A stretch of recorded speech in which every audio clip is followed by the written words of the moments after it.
You know, kids, one of the all-time classic horror stories in this great land of ours is Oscar Wilde's The Picture of Dorian Gray. Welcome to Creepy Cheapies with Dr. Lady, by the way. I'm Oscar Wilde.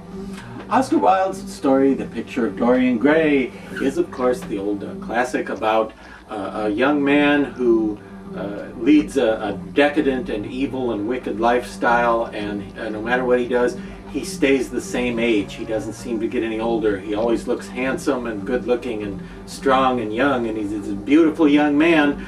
And meanwhile, a mysterious portrait of him that was painted by an artist, by a portrait painter, I guess you could say, in the attic at home, ages and becomes more creepy and horrible and old and rotted and zombie looking over the years as Dorian's life of decadence and evil and so forth takes no toll at all on him, but only reflects itself in the painting, which is kept under a sheet up in the attic so nobody sees it. And eventually, at the end of the story, the painting is so hideously, horribly ugly, Dorian can't stand it, and he slashes at it with a knife, and then he dies, and he assumes the visage of the painting. He assumes that degree of rotted and nasty,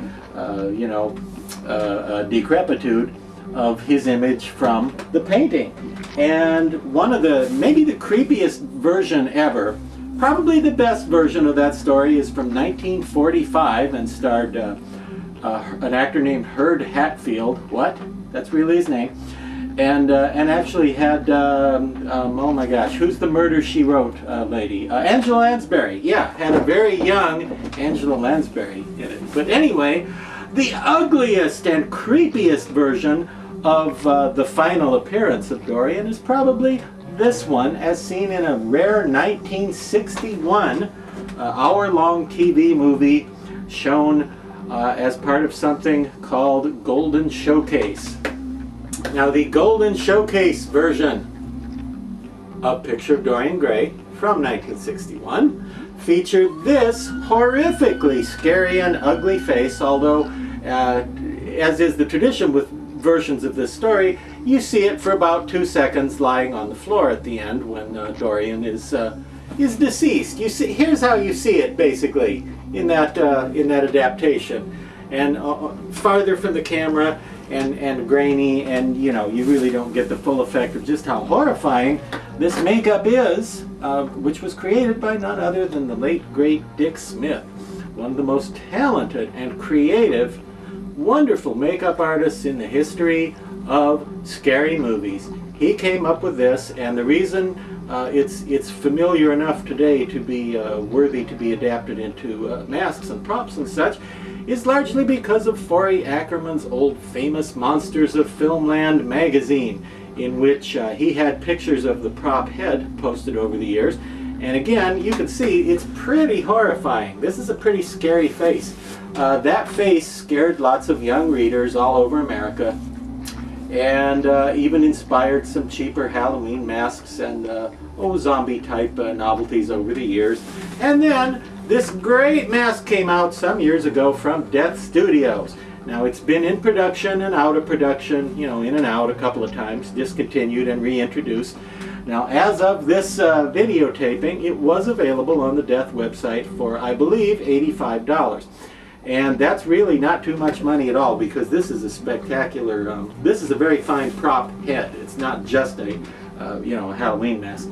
I believe it's available both ways, either untrimmed, like this one, uncut as a display head, or trimmed for wearing, which would be eye holes, mouth, breathing openings trimmed in it, probably a slit up the back, etc. There's a little bit of variance in the paint jobs. Some of them look a little more gray, some of them look a little more brown. But he's never the Picture of Dorian Brown. No, his name is always gray, but the paint, queerly enough, is sometimes brownish.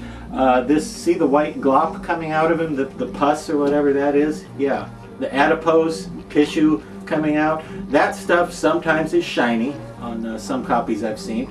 Not very shiny on this one. Shiny is grosser. Maybe I should put some gloss finish on the white stuff to make it that much more disgusting, because it's a pretty disgusting thing.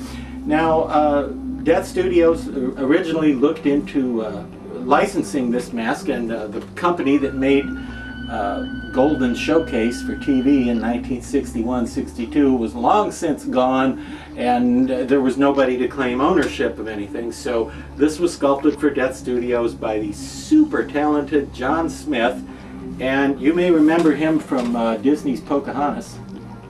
Yeah, John Smith sculpted this for Death, and the story goes some years later, Death Studios contacted Dick Smith to see about licensing another scary head he did, namely a ghost with a big mouth, big gaping open mouth and no eyes, that was done for use in the 1981 movie Ghost Story, but not used. It was shown in some Fangorias and other horror magazines at the time, but it never actually got used in any movie until 1999, when William Malone's remake of The House on Haunted Hill finally put it in a movie. But anyway, at some point in there, before House on Haunted Hill, the remake, finally used that ghost head, Death Studios contacted Dick Smith and wanted to do that mask. And Dick Smith was kind of miffed that they had done the Dorian Gray without his participation. But the thing is, Dick Smith still owned the head for Ghost Story because it was never used. But the people who made this 1961 TV movie of Dorian Gray owned this head, but that production company was gone. But anyway, one thing or another, the Death Studios version of this mask is outstandingly cool and good and scary, and I highly recommend it. You could customize it if you want. As I was saying, you might want to make these things shiny. You could give it hair if you want. I've used it a number of times at Horror Hotel as various generic zombies because you know, people don't really look at it and think, oh, picture of Dorian Gray. No, nobody knows what that is. He just looks like a scary zombie, like a scary rotted corpse head, a very memorable one and a very high quality one. Typically high quality Death Studios paint and finishing work, and highly recommended by Dr. Lady. And well, I'll see you here again next week with another mask recommendation, and for now I'm going to go on up to my own attic and see if there's a portrait of me up there getting more handsome.